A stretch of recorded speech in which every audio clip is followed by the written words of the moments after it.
there and welcome back to this hotel room in Japan, where today we're going to be talking about, well, it appears to be the final BiSH song, Zutto. Yeah, the last one. And I think there were so many things that we were expecting coming up to this. I mean, the build up, the way they've gone through a new song every month, but with us knowing the final destination, how many songs were going to be in this run, with the joy of seeing the band so invigorated by this process and having so many exciting different songs, really releasing some of their best material ever. With all of these things coming up to what was ultimately going to be that final crescendo, yeah, there's a mix of emotions. So I didn't really want to just do this as a normal song review in the way that I perhaps usually would. I am going to talk a bit about the song. However, I'm going to break it down more for what it is, which is a farewell to quite possibly the most unique group that you can think of that's come out of Japan in quite a while. I mean, they really are quite different from anything else, and that was also mimicked beautifully in their ability to do so many different styles of music so well, to have so many different voices and yet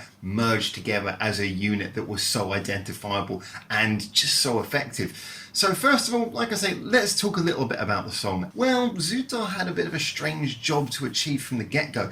I mean, how do you bring things to a close, especially when people know this is going to be the last song? I'd be very surprised if anything comes out after this.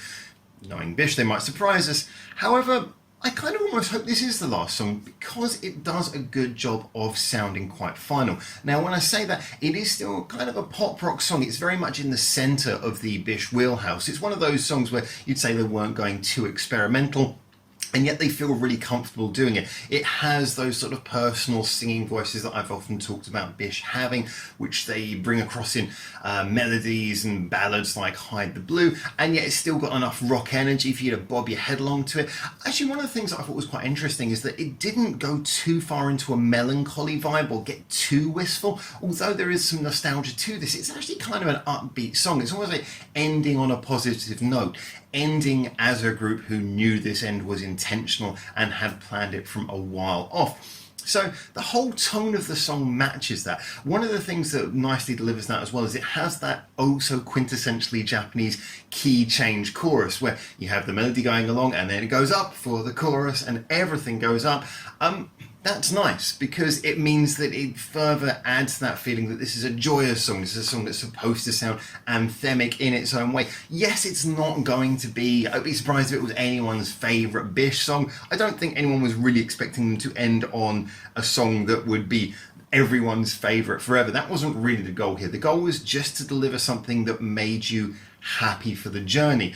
And here they've done it by playing for a song that's quite safe, for playing for a song that is not too surprising, but something that they can just do really well and they can really add a lot of passion and feeling to. It pulls that off. I mean, the bridge is a nice example how it breaks down that one last time before the last chorus, gives you a chance to just hear them sounding a little bit personal, and then the way that the last chorus blasts out and it really sort of goes on, you know, it doesn't just end too immediately. Yeah, the whole song feels very wisely paced. The emotion of it feels right. It feels right for what it is. If you were just going to assess it on its own grounds and say, look, is this a good song? It's good. It's not spectacular. It's good. The important thing is it's effective and it's very much designed for the ears of the fans. And I think for any fan, this was a really good goodbye. So let's talk a little bit about that nostalgia value. See, the nostalgia value actually comes up a lot in the music video. I thought the music video was, again, just sort of nicely done, not too much, not sort of over, you know, trying to go and do anything too big. The interesting thing about BiSH is actually for a band who've been so experimental, they don't have to do something big and shocking for their final outing because of the fact that they have done so much already. And this video nicely calls back to a lot of the videos they've done before. They go to locations where previous videos have been filmed. You get little sort of dance moves that you can see, oh, that looks like that was taken from this song or that song. I mean, I'm not a choreography expert. However, I just sort of saw little dance moves here and there and I was thinking, oh, wait, that's a callback to this video or that video. They even, towards the end, they even show little clips of some of the other music videos. And it's all done in a very happy, positive way. I felt that that was something that really exuded from the video in the same way as a song. And I've often said how you want a song and well, if you've got a music video, you want it to really feel what the song's about. Now, that's definitely what we got here. And I'm really glad for that. I'm glad, again, the video was not trying to be too experimental. It was just trying to do the same thing the song was doing. It was trying to take you down memory lane whilst giving you one last song. It was trying to encapsulate the feeling of the group. There were those cheeky moments. There were the moments where you get the members doing choreography where they're sort of moving together almost like they're walking each other around a stage as though it was a theatrical piece. There is all of the elements of what you want from BiSH, as well as, like I say, some obvious callbacks to previous videos. My favourite, I must admit, being Momoko standing on the shopping cart. I thought that was nicely done. Yeah, it was just a video that really felt nice and nostalgic and just wisely chosen, wisely directed. Now, see, at this point, I'd usually move on to doing a conclusion and just sort of wrapping things up, maybe talking about the technical sides. And you might have noticed up to this point as well that my review has been relatively wishy-washy, talking about the bigger concepts, not really breaking down anything in too much detail. And I think a lot of that comes down to the same reason why it took me a couple of days to actually do this video, which is that when I'm looking at this, and I know BiSH are not now immediately over, they've got some touring to do, they're going to wrap things up in that way. However, for someone like me who I might not, it's unlikely I think that I'm going to be able to get tickets to see them before they disband, and I'm always someone who I always very much treasure the recorded work. I'm a big fan of good recorded music. For me, this is kind of almost where the farewell does really come in. And so I think it's an interesting point to reflect on what this band is. And I think the fact that they ended on a note that didn't so much exemplify the best of what they were and that their highest achievements, their most experimental, their most creative, their most shocking, but instead, or even their most sort of emotionally impactful, but instead just sort of ended on a safe note.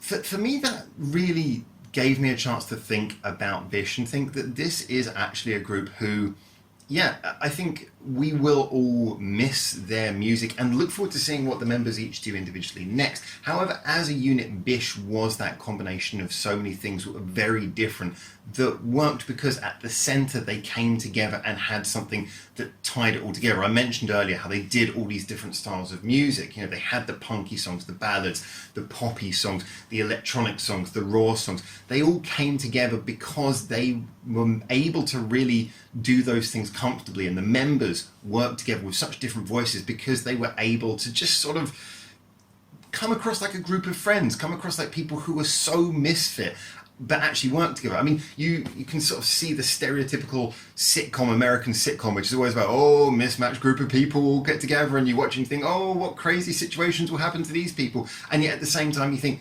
yeah, but these people would never really hang out in real life. BiSH is almost kind of like the musical equivalent of that. Now, yes, obviously put together by Whack, and I know how obviously they came in and very much took over the reins from the original version of BiSH. And the whole thing, them trying to be the anti-idol group again, taking on that mantle for Whack. Obviously, it was all about making them the antithesis of what you would expect. And yes, they were together because they were, engineered to be that way. And yet it can't be denied that the whole experiment has been very successful. And ending on a note of just doing a sort of a normal song that works, but in a sort of understated, nice and pleasant way, for me, that's the quintessential sort of little final signature moment that by ending like that, it just kind of proves, yeah, you know what? It did work. We didn't have to be crazy to make it work. Now, I had objected before about sometimes when they did the sort of middle of the road, I know people objected to this phrase, but Kentacore, they had a few of those and that got a little bit much. This did not feel like a return to that. This felt like a song that was, something much more general, wasn't too tied into the sort of the chord progressions and melody progressions we'd heard so many times in the Kentacore songs. This was just like a nice, normal, modest song, and yet the fact that this is how they ended, to me, weirdly exemplified not their greatest moments, but just why as a group they worked. Just that sort of central core ability to be a tight unit who, you know, can do the subtlety as well as the strengths. So there you go. I thought I'd throw that in there. Really enjoyed it. Really enjoyed it on its own merits. As I said, I don't think anyone's going to be coming back to it saying this is my greatest ever BiSH song or listening to it a million times. However, I think it's going to pop up every now and then. A fan's going to listen to it and say, yeah, that was a nice way to do it. So, in the same way that their music video is so beautifully ended with it going to credits and then coming back to show one last sign of them waving, I am going to leave you with happy thoughts of BiSH. No point in me breaking this song down any more than what I've already said here. Go and enjoy it. If you're going to see them live, enjoy that. And I hope that we see all the members doing other things soon. This being my last BiSH review is kind of a sad thing because I've reviewed so many of their songs before. One of the groups we picked up in the first few months that we were doing this back in 2019. Yeah, really great stuff. My best wishes to all of them, and enjoy it. So until I hopefully see you very soon in Japan for the next one of these, although it won't be a BiSH one by the sound of it, for now, ciao ciao.